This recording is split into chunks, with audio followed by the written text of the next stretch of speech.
dari semua OPD ya, khususnya untuk bagaimana kita saling sinergi ya, supaya warna tersendiri lagi gitu. Memang benar-benar ini pemukiman yang mereka tidak bisa hidup sendiri gitu.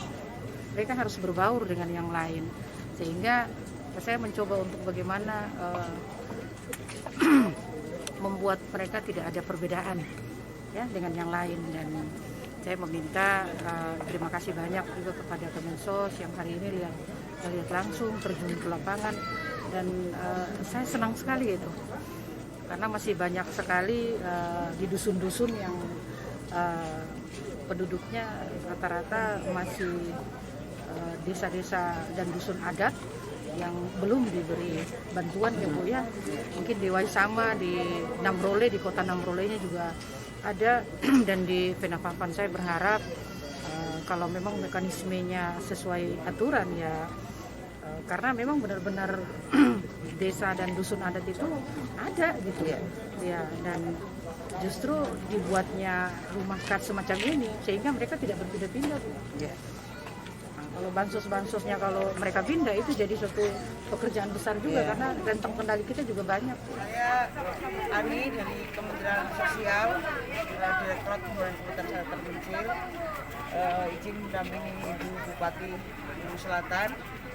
Hari ini kami bersama Ibu Bupati meresmikan perumahan komunitas adat terpencil di Dusun Waiula, Desa Waimasing, Kecamatan Waisama, Kabupaten Bulu Selatan, sejumlah 49 kepala keluarga. Program ini tahun pertama di 2021 dengan 49 rumah, kemudian ada sarana lingkungan untuk air bersih dan MCK.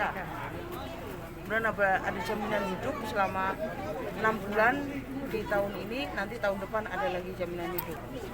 Kemudian ada peralatan rumah tangga, ada hunian tetap, ada peralatan pertanian, ada bibit tanaman keras dan bibit tanaman untuk musiman, untuk cabai, untuk tomat dan sebagainya.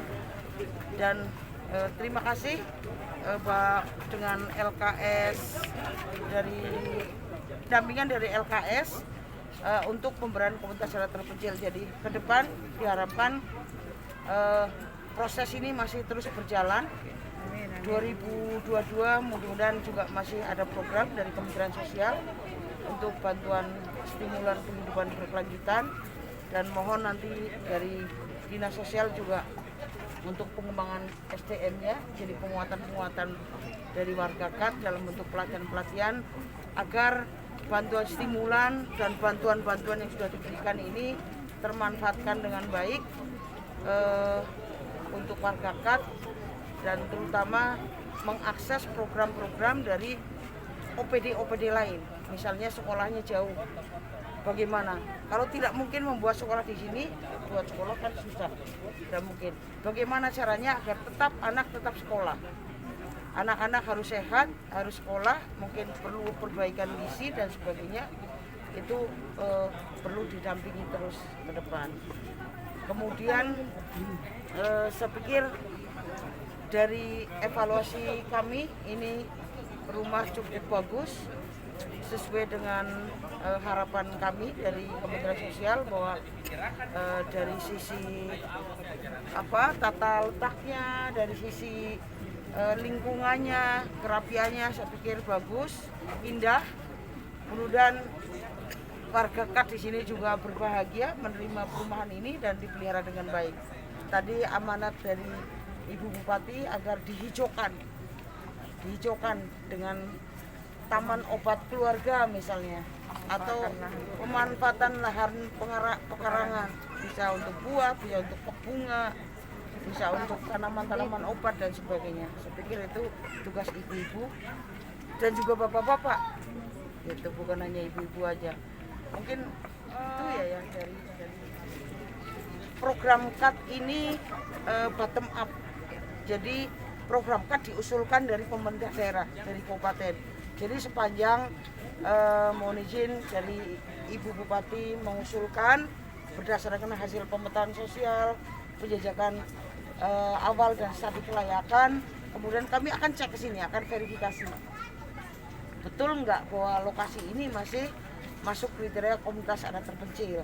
Itu dari sisi adat, dari sisi layanan sosial dasar, jika memang itu masih masuk dalam kriteria komunitas adat terpencil, itu bisa saja akan diberdayakan oleh kami tahun 2022 atau 2023 karena kami berproses.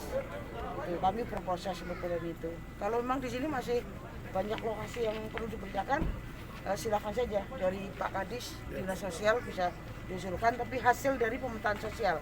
Jadi bukan survei dulu. Ya, harus disurvei, harus ada assessment awal. Aturannya. Ya, protapnya seperti itu. Jadi ada mekanisme yang harus dilakukan.